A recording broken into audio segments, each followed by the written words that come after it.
pregunto, ¿no? Quizás es una pregunta retórica, ¿no? Porque tiene una respuesta obvia. ¿A cuántos quieren que le vaya bien? ¿Cuántos quieren ser exitosos? ¿Cuántos tienen buenos deseos? Buenos anhelos. Anhelamos que nuestra vida avance, ¿amén? ¿Cuántos anhelan que su ministerio crezca? Obvio, no, nadie va a decir, no, yo quiero fracasar. No, yo quiero... ¿Qué pregunta, no? Bueno, en esta mañana ya vamos a llegar a ese punto, ¿no? Creo que en esta mañana tendríamos que no mirar al que está al lado. Esto siempre lo recalco, porque yo quiero que usted mire hacia adentro suyo y pueda preguntarse, ¿dónde estoy parado? ¿Dónde estoy parado? ¿Sobre qué estoy caminando? ¿Sobre qué se está fundamentando mi vida? Y en esta mañana le invito a que abra el Evangelio según San Mateo. Y en unos minutos vamos a caminar por los primeros 30 años de la historia. Para poner en un contexto lo que Dios nos quiere hablar, ¿amén? El Evangelio según San Mateo, capítulo 1, ¿lo tiene? Puede seguirlo allí con la mirada, pero la primera parte del capítulo 1 habla de la genealogía del Señor Jesucristo, y en la segunda parte habla del nacimiento. Y vamos al capítulo 2. En el capítulo 2, la primera parte, nos habla de cuando el Señor nació, cuando los magos llegaron de Oriente, y en la segunda parte nos habla de la matanza, porque el enemigo siempre se va a estar levantando. Aquel sobreviviente de Edom, que era Herodes, el idumeo, dice que los edomitas o los idumeos siempre se levantaron contra el pueblo de Dios. Siempre hubo una guerra, hubo una batalla. Aunque Dios no quería. Cuando Dios saca a Israel de Egipto y le dice, no te pelees con los edomitas. No te metas con ellos porque de lo que ellos quieren, yo no te voy a dar nada. ¿Has leído ese texto? ¿Qué significa? Que lo que hay en el mundo no es nada para tu vida. Eso significa. Dios le está diciendo, de lo que está allá, ahí no busques, no hay nada para vos ahí. Yo tengo una tierra especial. Hay una tierra que fluye leche y miel, pero de los edomitas del mundo no hay nada para vos. Por muchos años, y creo que muchos de los que estamos aquí, algunos por 20, otros por 30, por 40 años, estuvimos en Edom, estuvimos en el mundo. Y lo único que conseguimos fue lágrimas, tristezas, enojos, cuántas cosas. Hasta que Dios nos sacó de Edom, nos sacó de Egipto, para llevarnos a la tierra prometida, que es Canaán, ¿amén? ¿Cuántos se acuerdan qué significa Canaán? La vida abundante del creyente, aquí y ahora, y a su nombre. Y seguimos avanzando, y llegamos al capítulo 3. Y nos encontramos con la predicación de Juan el Bautista, ¿no? Y en la segunda parte del capítulo 3 vemos el bautismo del Señor. Y seguimos avanzando, porque ahí empieza su ministerio. Y dice que el Espíritu Santo, ya en el capítulo 4, en la primera parte, lo lleva ¿a dónde? A las naciones, hermano. A los palacios. No, vamos al desierto. ¿Cuántos quieren servir a Dios? Bueno, hermano. Una cosa es el seminario bíblico Salvos por Gracia. Y otra cosa es el seminario bíblico El Desierto. Ahí, algunos se quejan de tantas preguntas, hermano. Mira, y a su nombre. Dios bendiga a los hermanos que empezaron el Instituto Bíblico el día de ayer. Ayer empezamos un nuevo año, y si hay alguien que no está anotado, que lo animo a que se anote, a que venga, porque Dios va a edificar su vida, ¿no? Y si por ahí alguno de los que no viene escucha a los que vienen, che, el pastor no es nada. No es nada. ¿Qué son 10 hojas? Bueno, pero el Espíritu Santo no le dio una carpetita al Señor, no lo llevó al desierto. Era necesario, hermano, amén. Y cada uno de nosotros también, Dios tiene un propósito, bueno, nos tiene que llevar al desierto. ¿Qué pasa en el desierto? Y en el desierto es cuando nuestro carácter empieza a madurar. En el desierto es cuando empezamos a darle valor a lo que realmente tiene valor. Y a su nombre. Porque hay mucha gente que conoce mucho de Biblia, conoce mucho de la vida de la iglesia, de lo que hay que hacer, de lo que no hay que hacer, porque tiene un carácter débil. Se deja llevar por cualquier cosa, se deja dominar, es impulsivo, es arrebatado, tiene un carácter débil. Entonces muchas veces Dios agarra y nos mete en algún desierto para fortalecer nuestro carácter. Amén. Y seguimos en el capítulo 4, en la segunda parte Jesús comienza su ministerio. Y yo quiero que leamos en Marcos 1:15, un cachito.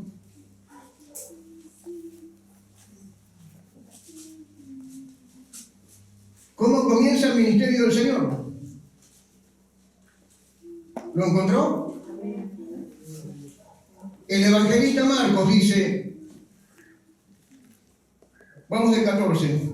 Después que Juan fue encarcelado, Jesús vino a Galilea predicando el evangelio del reino de Dios, diciendo, el tiempo se ha cumplido y el reino de Dios se ha acercado. Arrepentíos y creed en el evangelio. Es así como se empezó a predicar el reino de Dios. Y así es como se seguirá predicando. Dios está llamando al hombre y a la mujer al arrepentimiento. No, pero yo tengo 30 años en iglesia, no importa. Dios está llamando al arrepentimiento, al creyente y al no creyente. Hay otro texto que dice, Dios manda que todo hombre se arrepienta. Dios nos llama a arrepentirse. El que estoy yendo para allá, me arrepiento y vengo para acá. Es un giro, ¿no? Acá está. Acá está la adoración, la alabanza, la oración, la palabra de Dios. Y para allá están los placeres, los deleites, los deseos de la carne. ¿Y cuántos creyentes que están yendo para allá? En vez de ir a la presencia del Señor. Y que el Señor nos ayude, iglesia. ¿Ven? Volvemos a Mateo capítulo 4. Después que el Señor sale del desierto, ¿no? Él empieza a predicar, a decirle, el reino de los cielos se ha acercado. Es allí, en ese tiempo, cuando él va a visitar a Juan a la cárcel. Se acuerda que Juan estaba encarcelado y lo va a visitar. Y tiene unas palabras que es para otro mensaje, ¿no? Cuando Juan le dice, che, ¿eras vos el que estábamos esperando? ¿O va a venir otro? Y hay un porqué. Porque Juan fue el que dijo, este es el Cordero de Dios que quita el pecado del mundo. ¿Y quién se lo había mostrado? Dios mismo, el Padre. Porque el Pablo le dijo, aquel sobre quien vean descender el Espíritu como paloma, no era una paloma, aclaramos, ¿no? Que era como paloma, como una forma de paloma. Es ese el Salvador, ese es el Mesías. Y de pronto lo encontramos a Juan, ahora encarcelado, y dice, che, ¿sos vos? Eso es para otro mensaje. Y en ese contexto el Señor va a la sinagoga, ¿cuántos se acuerdan? Dice que allí Él empieza su ministerio, le dan por primera vez para que lea un texto de las Escrituras en la sinagoga, porque ya había llegado la edad en que lo podía hacer, y lee el texto de Isaías, que no lo vamos a leer, pero usted puede leerlo en su casa y lee la mitad. ¿Se acuerda, no? Este es el año agradable de Jehová, bla, bla, bla, bla. Y así comienza su ministerio. Y entonces, ¿a qué capítulo llegamos? Al capítulo 5. Y tenemos el capítulo 5, el capítulo 6 y el capítulo 7, donde Jesús da el sermón más memorable, que es el famoso Sermón del Monte. 5, 6 y 7. Allí Mateo da 3 capítulos para relatar el sermón que el Señor Jesucristo dio en aquel lugar. Dice que Él subió allí a la montaña y las multitudes estaban escuchando. Va siguiendo la historia. Hasta aquí pasaron 30 años ya, Y el Señor empieza a predicar ese sermón, ¿no? Y ese sermón que ha traspasado las puertas de las iglesias. Porque ¿quién alguna vez en alguna película, sea la que sea, no ha escuchado que alguien citó alguna bienaventuranza? Algún texto. Hasta la gente que no conoce a Dios ha hecho canciones acerca de algún pasaje de este sermón. Gente incrédula, porque este sermón ha impactado mundialmente. ¿Quién no escuchó alguna vez, aunque no tenga Biblia, aunque nunca haya entrado en una iglesia, no escuchó hablar de las bienaventuranzas? Bienaventurados los mansos, bienaventurados los limpios de corazón. Y cuando termina este pasaje, pudiéramos decirlo, del sermón que está dando allí en la montaña, Jesús tiene unas palabras. Porque dice que la gente estaba asombrada, estaba anonadada, estaba impresionada. Aquel joven profeta que se había levantado estaba impactando a toda la nación. Estaban todos con la boca abierta, diciendo, wow, el Señor se ha acordado de nosotros. Dice que estaban tan impactados que decían, pero este profeta no es como los maestros que tenemos nosotros. No es ni como los escribas, ni como los fariseos, no. Estaban impresionados. ¿Y por qué? Porque Jesús lo que enseñaba era lo que testificaba con su vida, era lo que vivía. Él no era que predicaba una cosa y hacía otra, como hacían los escribas y fariseos, ¿no? Recordemos que Jesús, cuando está cara a cara, le dice, ustedes que ponen un montón de cargas a la gente, pero ni siquiera la tocan con un dedo. Ese era el mensaje de los fariseos. De querer exigirle a los demás lo que ellos ni siquiera se animaban a tocar. Y llegamos al capítulo 7. Y ahora sí quiero que me acompañen la lectura. Capítulo 7, versículo 24. Él está terminando el sermón. Y él está dando una conclusión, una última palabra. Y les dice, cualquiera pues que me oye estas palabras, ¿Cuáles palabras? Todo el sermón que él había dado. Él había hablado sobre las riquezas, sobre el afán, la ansiedad, sobre el juzgar a los demás, sobre la limosna, el ayuno, el amor a los enemigos, sobre todo lo que él había hablado. Él dice, cualquiera que oye esas palabras que he hablado y las hace, las pone por obra, lo compararé a un hombre prudente que edificó su casa sobre la roca.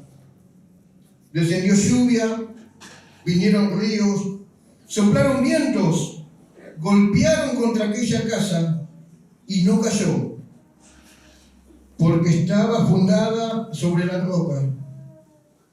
Pero cualquiera que me oye, cualquiera que oye este mensaje, cualquiera que oye esta palabra, cualquiera que lea la Biblia y no las hace, le compararé a un hombre insensato que edificó su casa sobre la arena, y descendió lluvia, y vinieron ríos, soplaron vientos, y dieron con ímpetu, con fuerza contra aquella casa. Y esa casa se cayó. Y fue grande, pero muy grande su ruina. Lo perdió todo. Y cuando terminó Jesús estas palabras, la gente se admiraba. La gente estaba impresionada. La gente decía, wow, qué tremendo es esto que estamos escuchando. ¿Qué dice ahí?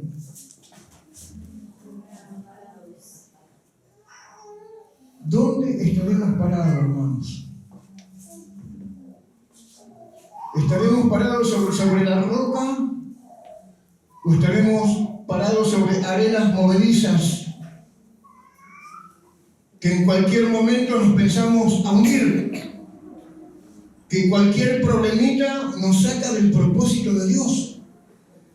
Cualquier problemita, ya no canto más, ya no voy más a la iglesia, ya no quiero saber más nada con el estudio bíblico, ya no quiero saber más nada con Dios.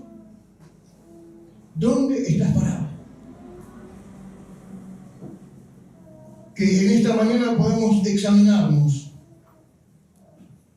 Por eso quizás la pregunta también sería, ¿somos inteligentes o somos tontos? Suena fuerte, ¿no?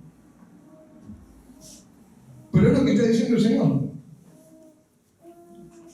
Al que oye estas palabras y las pone por obra, lo compararé con alguien inteligente. Por el que escucha todo esto y no lo pone por obra, lo voy a comparar con alguien que es medio chiquito de ideas, con alguien lento, con alguien simple. Y que el Señor nos ayude, iglesia, amén. Y esta es una pregunta no para responder acá, esta es una pregunta para cuando usted vaya a su casa y en ese momento que usted habla con Dios, usted, Señor, ¿estoy viviendo como un hombre inteligente o estoy viviendo como un hombre no inteligente? ¿Y cómo lo sabemos? Y porque el Señor lo está expresando, ¿eh? Cualquiera que oye estas palabras y las hace, la compararé a un hombre prudente que edificó su casa sobre la roca. ¿Dónde estaremos edificando? Como vimos al principio, todos tenemos buenos deseos, ¿amén? A veces la pregunta es, ¿por qué muchos no están edificando sobre la roca y están edificando sobre la arena? Si esto está claro. Más claro que esto no hay nada. Jesús dijo, si vos me escuchás y ponés mi palabra por obra, vas a ser alguien inteligente. No hay mucho que agregar a eso. ¿Hay alguien que no lo entiende? Creo que todos lo entendemos, ¿no? Pero entonces viene la otra pregunta. Entonces, si es fácil de entender, ¿por qué estamos edificando sobre la arena? ¿Cuántos quieren edificar sobre la roca? Yo creo que este es un texto que cuando yo me empecé a congregar, me mataba. Porque yo era el vago número 1 antes de conocer al Señor. Por ahí ahora soy medio vago, un cuarto nomás, ¿no? Sigo trabajando en eso. Yo me acuerdo que llegaban los inviernos y yo escuchaba a la gente y decía, ¡qué helada que cayó! ¡Qué frío esta mañana! Yo, ¿cuándo cayó la helada? Claro, me levantaba a las 12 del mediodía. Bueno, eso le pasaba al hermano Ángel. Yo sé que ustedes siempre fueron unos campeones que se levantan ya a las 5 o 6 de la mañana toda la vida, ¿no? Nunca trasnocharon, nunca volvieron. No. Eso me pasaba a mí nomás.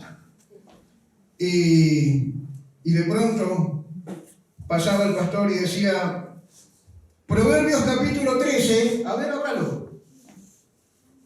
A ver, ¿quién? Algún valiente que se anime a leerlo. Proverbios capítulo 13, versículo 4. Alguien con voz fuerte, a ver. El alma del perezoso desea y nada alcanza, mas el alma de los diligentes será prosperada. ¿Te das cuenta por qué a veces no alcanzamos? Hacemos castillos, dibujamos castillos en el aire, de avivamientos, de campañas, de todas cosas espirituales de las más lindas, pero no alcanzamos nada. Estamos edificando sobre la arena. ¿Y por qué? Porque el alma del perezoso desea. ¿Y cuántas personas están viviendo esta realidad? ¿Cuántas personas tienen el deseo? Yo quiero servir a Dios, yo quiero ser un instrumento. Y cuando yo digo, y cuando el pastor y todos los que estamos acá decimos servir a Dios, no estamos hablando de estar aquí en esta plataforma. Porque a Dios se nos sirve en cualquier lugar en que Él nos ponga. El que vino a limpiar acá en la semana es un siervo de Dios, una sierva de Dios. Hay muchos invisibles, iglesia. ¿Cuántos estuvieron ayer en la clase? Bueno, para los que no estuvieron ayer en clase, el pastor y profesor estaba enseñando que en el libro de los Hechos, que es la materia que se está viendo, hay personas que son nombradas una sola vez, ¿no? No es como un Lucas, como un Pablo, ¿no? Que aparece por... No. Sus nombres por ahí aparecen una sola vez. Como Ananías, ¿no? Que es el que ora por Pablo. Pero era un siervo de Dios. Era un hombre de Dios. Había que ser valiente para ir a orar por Pablo. Que no era Pablo, era Saulo. Saulo el asesino. Saulo el que perseguía a la iglesia. Saulo aquel que llevaba carta del poder político para ir a encarcelar a los hermanos. Hasta que en Hechos 9 él tiene un encuentro con Dios. Y cuando él tiene un encuentro con Dios que queda ciego, Dios habla con Ananías y le dice, Ananías, anda a orar por Pablo. Y Ananías, ¿pero vos estás seguro? Porque hemos oído, por Saulo de Tarso. Pablo después del capítulo 13 para adelante se le cambia el nombre, se lo empieza a llamar Pablo. Anda a orar por Saulo. Y quizás muchos piensan que servir a Dios es estar ahí arriba. Yo quiero decirle que hay personas que usted no las conoce y que están haciendo un servicio mucho mayor de los que están aquí arriba muchas veces. Y a su nombre. Mucho mayor.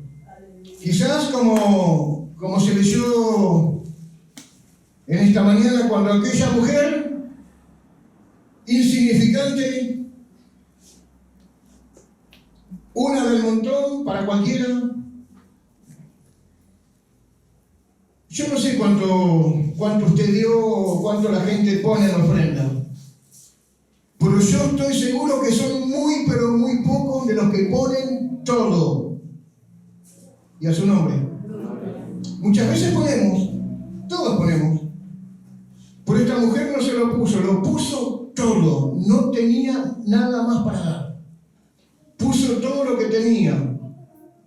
Y hay muchas personas que por ahí no sobresalen ante los ojos nuestros, pero ante los ojos de Dios son como esa mujer, valorada, apreciada, porque está dando el 100% de lo que tiene, de lo que puede.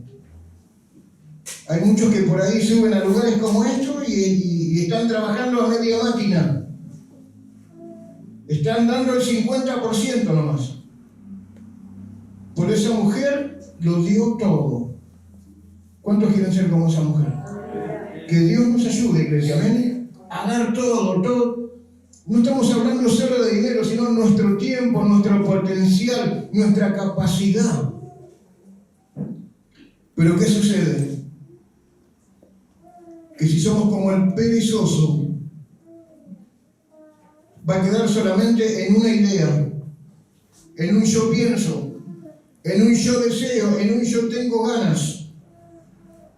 Y yo sé que aquí y en tantos lugares como este hay gente con muchas ganas de servir a Dios, con muchas ganas de hacer cosas para Dios. Pero tenemos que ser diligentes. ¿Cuántos dicen amén a eso? Por eso es que muchas veces estamos edificando sobre la arena, a causa de nuestra pereza. Quiero que leamos en Proverbios capítulo 4, 23.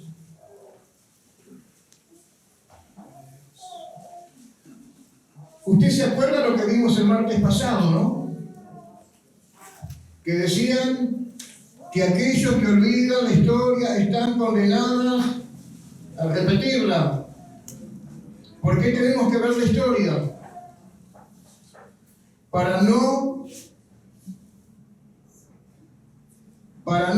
volver a repetir los errores que hicieron los demás. ¿Se entiende? Muchas veces yo veo en una persona, en un creyente, en un ministro que hace cosas que están mal. Bueno, yo tengo que aprender de eso. Yo tengo que darme cuenta que por ahí no es el camino. Vamos a leerlo, a ver un momentito, Proverbios, capítulo 4, ¿lo quieren? Estamos pellizcando un poquito de lo que hablamos el martes. Y en el versículo 23 dice: sobre toda cosa guardada, guarda tu corazón, porque de él mana la vida. ¿Y de qué cosas tenemos que guardar el corazón?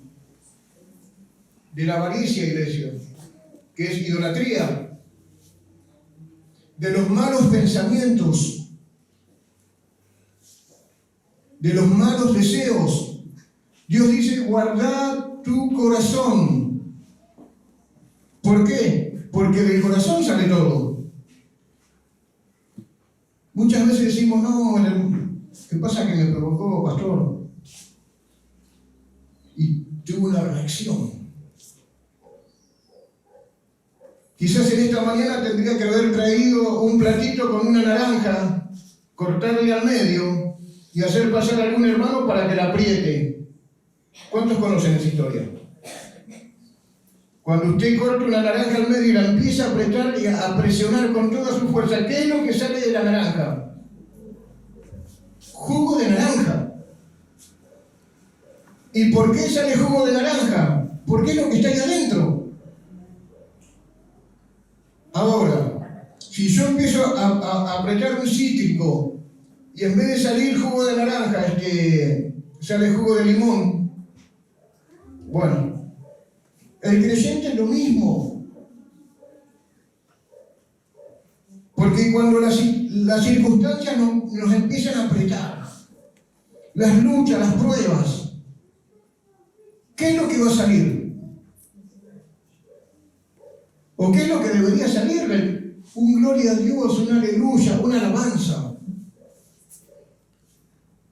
Vemos que los grandes hombres de Dios alababan a Dios en el desierto.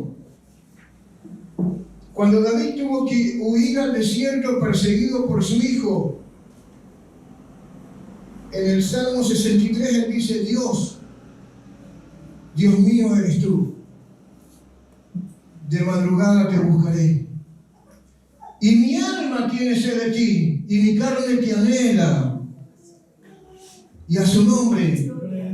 Estamos hablando de un hombre que un momento atrás estaba en un palacio con todas las comodidades, con la mejor cama, con la mejor comida, bien abrigado. Y de pronto, por estas circunstancias, pasó de un lugar de confort al desierto. Pero el hombre era un hombre de Dios. Y estando allí en la prosperidad servía a Dios. Y cuando le tocó estar en la necesidad seguía sirviendo a Dios. ¿Cuántos dicen gloria a Dios? Muchas veces queremos servir a Dios cuando estamos bien solamente. Cuando todo va bien, cuando todo está lindo. Pero el hombre de Dios le sirve a Dios cualquiera sea la situación. El salmista decía: yo voy a bendecir a Dios en todo tiempo. De continuo estará mi alabanza en mi boca. Y a su nombre. La pregunta es: ¿y cómo hacemos para guardar el corazón? ¿Cómo se hace? Porque nadie puede levantar la mano en ningún lado y decir: a mí nunca me llegó un mal pensamiento o un mal deseo. Y pongan el nombre que quieran, el pensamiento y el deseo. Todos batallamos.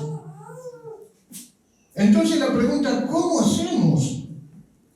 Y creo que Pablo, aquí en 2 de Corintios, capítulo 10, tiene algo muy interesante para decirnos tocante a este tema. ¿Cómo hago? ¿Cómo guardo mi corazón? 2 de Corintios, capítulo 10, versículo 5, en la segunda parte, igual lo vamos a leer todo, dice: derribando argumentos y toda altivez que se levanta contra el conocimiento de Dios. Y esta es la parte que quiero resaltar en esta mañana: llevando cautivo todo pensamiento a la obediencia de Cristo. ¿Cómo vas a guardar tu corazón? Pero cuando vengan cosas a tu mente, cuando te pasen cosas, cuando haya gente que se levante en contra tuya, cuando el mundo se levante, cuando el enemigo de nuestra alma se levante y vengan esos pensamientos. Es tomar el pensamiento y llevarlo al Señor Jesucristo. Señor, saca esto de mi mente. Saca esto de mi vida. El antiguo teólogo decía: los pájaros pueden volar arriba de mi cabeza. Es inevitable que vuele una paloma, un gorrión, lo que sea. Pero lo que yo no voy a permitir que esos pájaros pongan huevos en mi mente. Y a su nombre. ¿Cuántos están entendiendo en esta mañana que hay que esforzarse? La vida del creyente no es venir un martes, un sábado y un domingo, nos sentamos aquí, alabamos al Señor, nos sentimos cómodos, bueno, viene el mensaje, nos sentimos motivados, estimulados, contentos y felices. Esa no es la vida del creyente. La vida del creyente es algo continuo, algo de todos los días. Hay hermanos que hoy vienen y gloria a Dios porque han estado, porque están. ¿Y cómo se van? Bendecidos. Parece que le han puesto a algunos una máscara de oxígeno. Aire puro. Gloria a Dios, aleluya. Y así van a pelear la buena batalla, ¿no? Lunes, martes, ya miércoles ya no van caminando. Claro, el martes no pudieron venir, pero Dios igual está. Y llega el jueves, bueno, ya el viernes me siento un poco, ¿no? Ya el sábado parece que me agarró un asma espiritual, no puedo respirar. Y no veo la hora de que llegue el domingo de vuelta y venga el predicador y me dé una palabra de bendición, una palabra. Y ya respiro de vuelta, ¿ven? Yo puedo hablar de esto porque uno de mis hijos fue asmático y el Señor lo sanó. Y conozco muchos hermanos que de grande, que fueron, Dios los sanó de grande del asma. Y cuando vienen las crisis, nos decía el neumonólogo, es como que vos te comprés estos fideos largos, que no son ni el espagueti ni el tallarín, el otro, que tiene como un huequito, ¿no? ¿Cómo se llama? Bueno, usted quiere saber lo que pasa con alguien asmático, tome un fideo de eso y trate de respirar por ahí. Y después me cuenta. ¿Cuántos han tenido experiencias de ese tipo? Y a veces tienen que salir con el vehículo a las 3, 2, 3, porque eso encima pasa a la medianoche o a la madrugada donde estaban las crisis. Y salir corriendo desesperado con la criatura porque se nos moría. Y así el oxígeno, corticoide, bueno, usted sabe, ¿no? Lo que hemos pasado y la desesperación. Y así muchas veces está el creyente, ¿no? Se va bendecido y se olvida de que el lunes tiene que hablar con Dios, que el martes tiene que hablar con Dios. Se olvida de que tiene que escuchar a Dios también. Y ya cuando llega el viernes no da más. Y el domingo prácticamente que lo traen en ambulancia. Pero que el Señor nos ayude, iglesia, ¿ven? A que llevemos cautivo todo pensamiento a la obediencia de Cristo. Leamos Proverbios capítulo 6, versículo 6.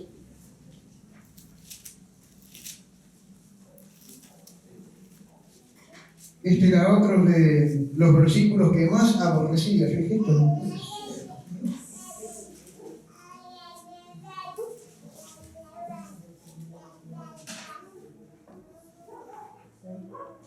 Ve a la hormiga, perezoso, mira su camino, sé sabio. La hormiga no tiene capitán, no tiene señor. Pero durante su tiempo dice de que la hormiguita va llevando el alimento y cuando llega el invierno, cuando llegan los días malos,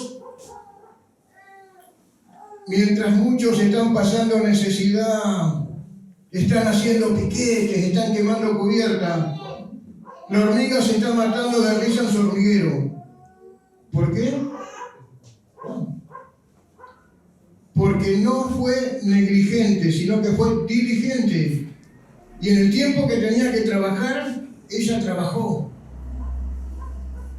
Y a su nombre, ¿cuántos están entendiendo? Este es el tiempo, iglesia. Este es el tiempo de servir a Dios. Este es el tiempo de buscar a Dios. Este es el tiempo de someternos, hermano. ¿Amén? Porque la Biblia dice de que hay un día malo que va a venir sobre todos. No sabemos cuándo. No sabemos en qué forma. Tampoco sabemos en cuánta duración, porque muchas veces decimos, lo tomamos literalmente, un día malo. No, pero no es un día, ojalá fuera un día. Pero a veces es un periodo, una pérdida, una crisis, una situación de pronto ajena a uno, que de pronto nos vemos envueltos. Y llega el dolor, y llega la tristeza, y llega la decepción. ¿A cuántos le ha pasado? Pasa. Ese es el día malo que el apóstol habla. Sabe que hay canciones y muchos predicadores han tomado la historia de Noé. Cuando Noé hace el arca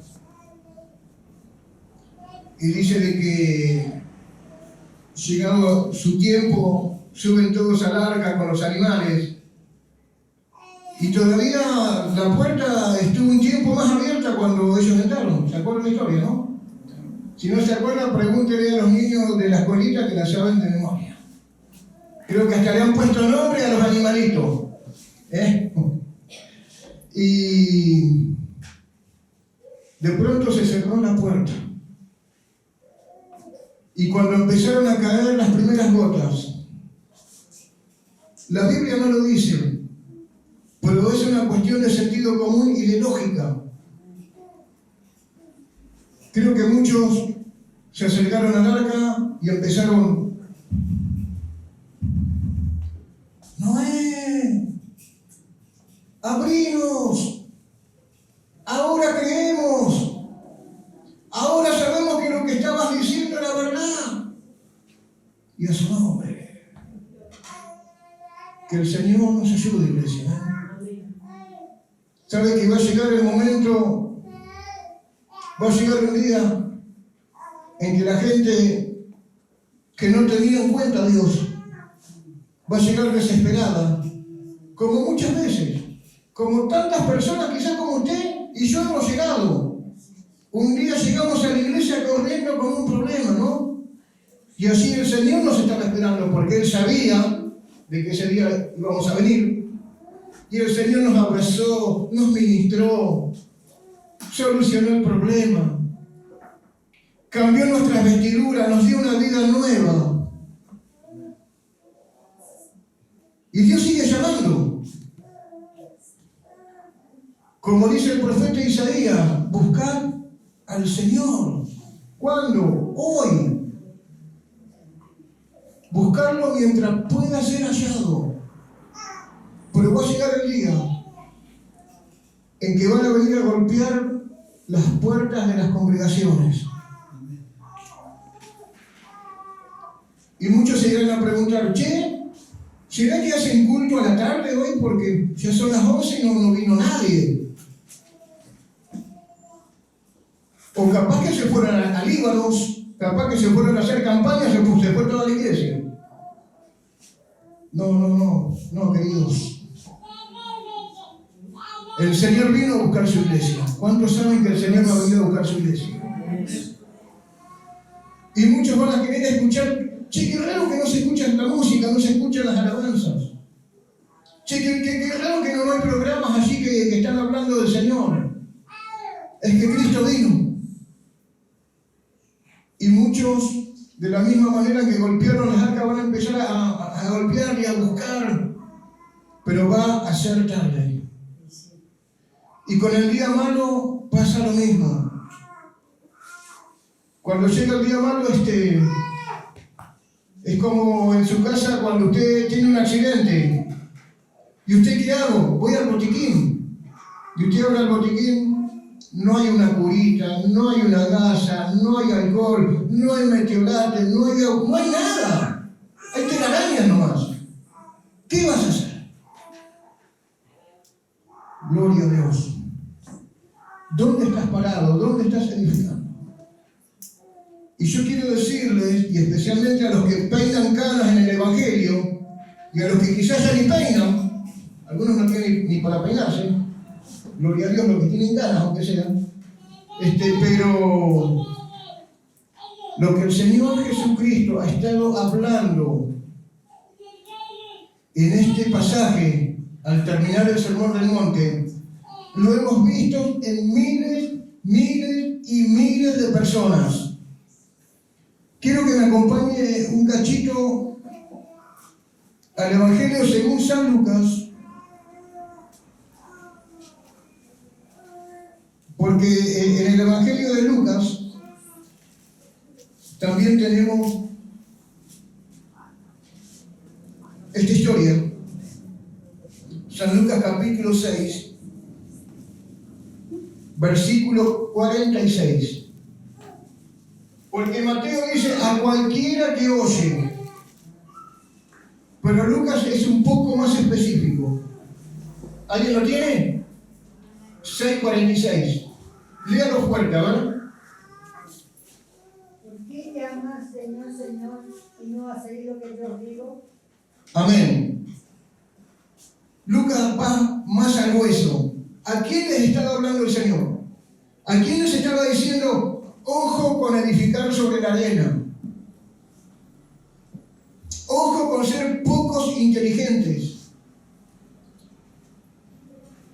Esta palabra es para todos aquellos que estaban reconociendo al Señor Jesucristo como su Salvador, como el Mesías, como el enviado. A ellos le está hablando, no le está hablando al inconverso, al macumbero, al hechicero, no, le está hablando a aquellos que como en esta mañana estaban delante del Señor Jesucristo escuchando su palabra. A ellos se los dijo. Y en esta mañana es para nosotros. Y volvemos al texto inicial. A todos aquellos que en esta mañana escuchen esta palabra y la empiecen a poner por obra, lo compararé con un hombre muy inteligente. ¿Cómo quieres que el Señor te vea en este día?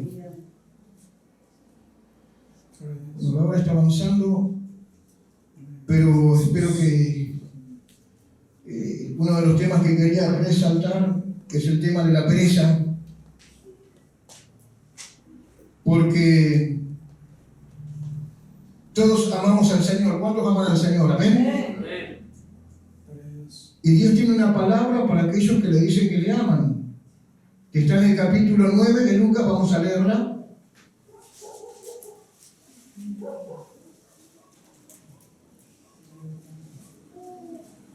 A ver si la encontramos. Lucas capítulo 9.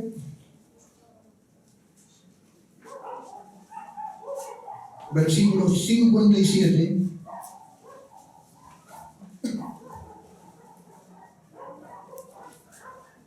Y dice, yendo ellos, uno le dijo en el camino, Señor, te seguiré a donde quiera que vayas. Y Jesús le dijo, las zorras tienen guaridas y las aves de los cielos nidos, mas el Hijo del Hombre no tiene dónde recostar su cabeza. Y dijo a otro, sígueme. Y él le dijo, Señor, deja que primero vaya y entierre a mi padre. Jesús le dijo, deja que los muertos entierren a sus muertos, y tú ve y anuncia el reino de Dios. Entonces también dijo otro, te seguiré, Señor, pero déjame que me despida primero de los que están en mi casa. Y Jesús le dijo, ninguno que poniendo su mano en el arado mira hacia atrás es apto para el reino de Dios. ¿De en serio que querés seguir al Maestro? ¿De en serio que lo estás siguiendo? Porque no podemos involucrarnos con las cosas de este mundo y decir que le estamos siguiendo al Señor. No se puede. ¿Y por qué no se puede? Porque no podemos amar. Amén. ¿Cuántos escucharon eso?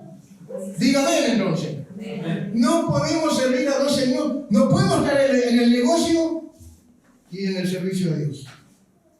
Porque cuando la Biblia habla de riquezas, ojo, no está diciendo que no hay que trabajar, ¿eh? Nadie está diciendo eso. Está diciendo que tenemos que tener un equilibrio. Dios nos da un tiempo para el trabajo, un tiempo para la familia y un tiempo para el Señor. Aunque si somos honestos, lo que hacemos en el trabajo lo hacemos como para el Señor, amén. Lo que hacemos en la familia lo hacemos como para el Señor. Todo es para Él. Alguien me dijo, ¿usted sirve a Dios? Sí, amén. ¿Cuál es su ministerio? Hago pan casero.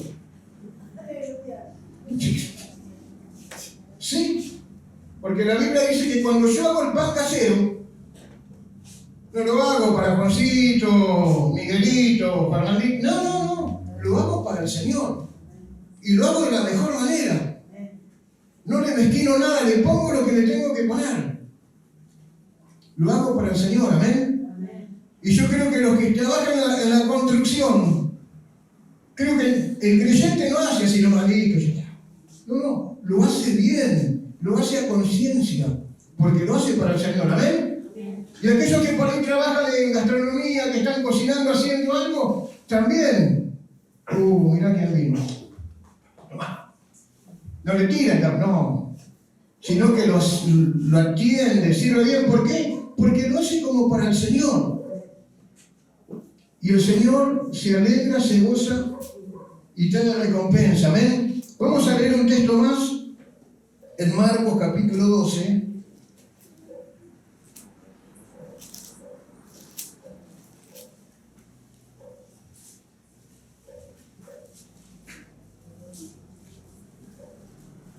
Versículo 28. Porque si hay una particularidad que tenemos, y especialmente los argentinos, es el decir, y yo creo que aquellos que son docentes lo deben sufrir más que nadie, cuando los chicos dicen, no entiendo. ¿Cuántas veces decimos, no entiendo? Pero Dios sabe que entendiste. Dios sabe que entendiste, pero no entiendo lo que están diciendo en la iglesia. ¿A quién puedo perdonar? ¿A quién no? ¿A quién le puedo dar? ¿A quién no entiendo? Y entonces, acercándose, Marcos 12, 28, acercándose uno de los escribas que los había oído disputar y sabía que les había respondido bien, le preguntó, ¿cuál es el primer mandamiento? Porque estaba como el otro, ¿vio? Cuando preguntó, ¿quién es mi prójimo? Porque el hombre, ese es el gen argentino, siempre haciendo preguntas como para zafar, digamos, ¿no? Como decir, no entiendo, yo no sabía que era así. Claro que sabés que era así. ¿Cuántos saben que tienen que servir a Dios? ¿Cuántos saben que tienen que buscar a Dios, que tienen que congregarse, que tienen que tener una vida comprometida con el Señor? Y cuando hablamos una vida comprometida con el Señor, es comprometida con el hermano. ¿Amén? Creo que a veces he dicho esto y en algunos lugares mucho no pegó bien. Por eso digo, de la misma manera que tenemos un termómetro para medir la fiebre, a ver cómo estamos, si estamos bien o estamos mal, el termómetro del creyente es el que está al lado. Es el que marca cómo estoy yo. Porque si yo lo amo poco, es porque yo estoy. ¿Se entiende? Por eso es que la Escritura dice, vos no podés venir a decirme de que amás a Dios y no amás a tu hermano. Porque si vos decís que amás a Dios a quien no ves y no amás a tu hermano a quien ves, algo está mal. Continuamos. Dice, y Jesús le respondió, el primer mandamiento de todo es, oye Israel, el Señor nuestro Dios, el Señor uno es.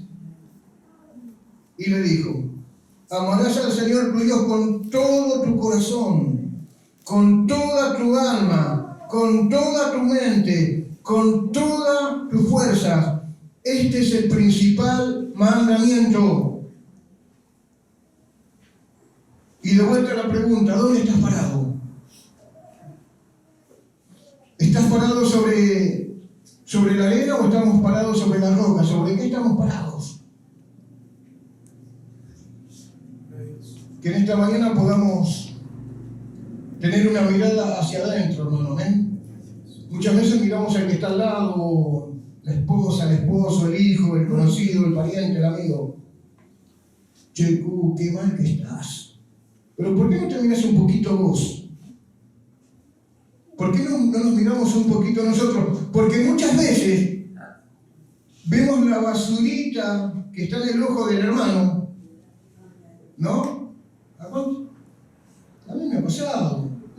Pues si no, yo soy... A mí me ha pasado de estar muy entretenido mirando la basurita en el ojo del hermano y no me daba cuenta de la viga que había en mi ojo. Porque a veces somos buenos para ver el problema del otro y no vemos lo que está pasando en nuestra vida. Volvamos a Mateo para ir terminando.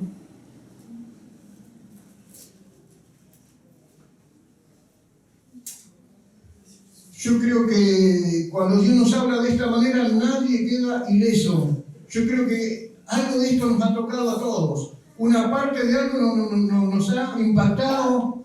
De pronto hemos sido expuestos en algo de todo lo que se habló en esta mañana. Y muchos dijeron, bueno, la historia terminó. El mensaje terminó. Y muchos estaban atónitos, maravillados. Y cuando terminó, como en esta mañana está terminando este mensaje, quiero recalcar un último acto. Dice que Jesús terminó de dar el gran sermón del monte y empezó a descender. Y había una persona, iglesia. Una persona como una vez fui yo, y quizás puede ser usted. Una persona que había oído todo el mensaje, pero estaba escondido, porque estaba sucio, porque sabía que cada palabra que Jesús había hablado cortaba su vida. Estaba conmovido, ese hombre estaba destruido. Él se sentía la persona más insignificante, más inmerecedora de todo lo que Jesús había hablado en el Sermón del Monte. Quizás muchos no se dieron cuenta de lo mal que estaban. Quizás muchos no se dieron cuenta de que estaban edificando sobre la arena. Pero este que estaba mirando de lejos, este que estaba escondido, había entendido todo. Y a su nombre. Gloria.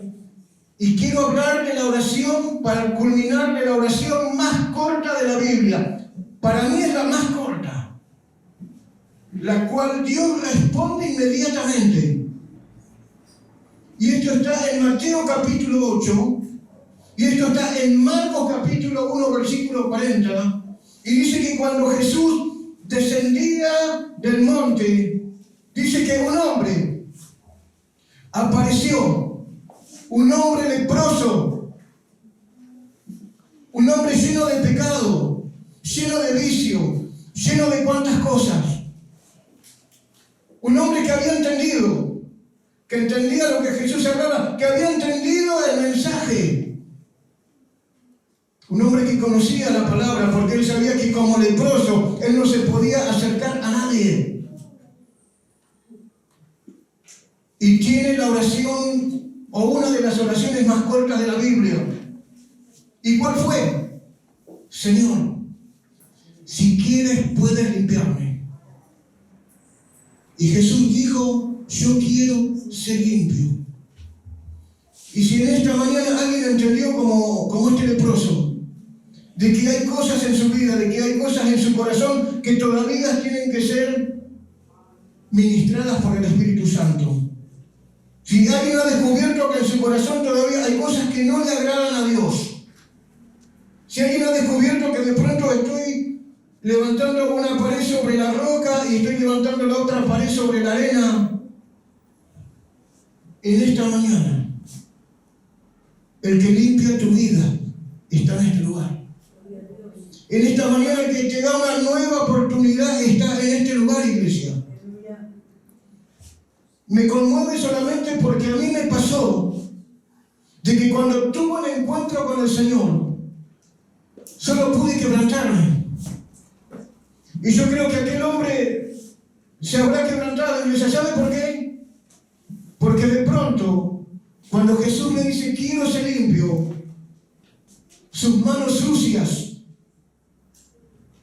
sus manos podridas, porque esa era su condición, empezaron a ser emblanquecidas. la piel nueva. Dios había cambiado eso podrido por algo nuevo. Y en esta mañana, el Dios que hace milagros está en este lugar. Póngase de pie. Vamos a orar al Señor, iglesia. Y allí donde usted está, en esta mañana puede hablar con Dios y decirle: Señor, me está pasando esto, me está pasando aquello. Y como dijo Pablo, que en esta mañana esos pensamientos raros que a veces vienen, decir: Señor, estoy luchando con esto. Estoy luchando con este pensamiento, estoy luchando con este deseo, estoy luchando con esta situación aquí en mi mente, te la quiero entregar en esta mañana. No la puedo, no aguanto más, no doy más. No sé cómo seguir. Pero en esta mañana, estos pensamientos los traigo a tu presencia, los traigo a tus plantas, los traigo a tus pies. Y en esta mañana podemos decir como aquel leproso: Señor, limpiame de lo que no te agrada, limpiame de todo aquello que no armoniza con lo que tú quieres, todo aquello que no refleja tu carácter, todo aquello que no exalta tu nombre, que no te glorifica, Señor. Sácalo de mi vida, limpiame, Señor.